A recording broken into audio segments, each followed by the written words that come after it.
Handa ka na ba?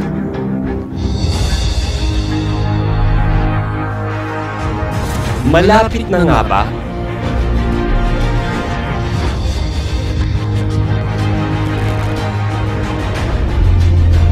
Ang araw ng paghuhukom.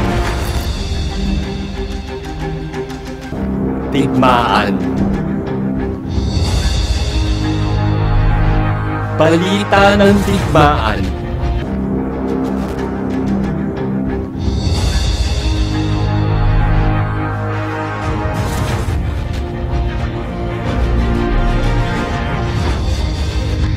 Taggutom.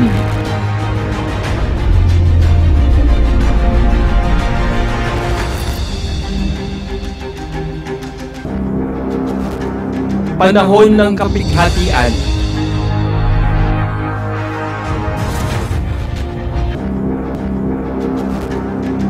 Walang pagpipigil sa sarili.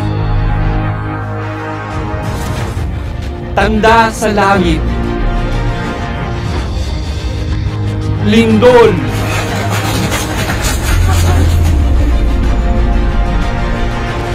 Mga gurong ayon sa pagnanasa. Propesiya, panaginip, pangitain. Maibigin sa salapi, suwail sa mga magulang. Mga taksil.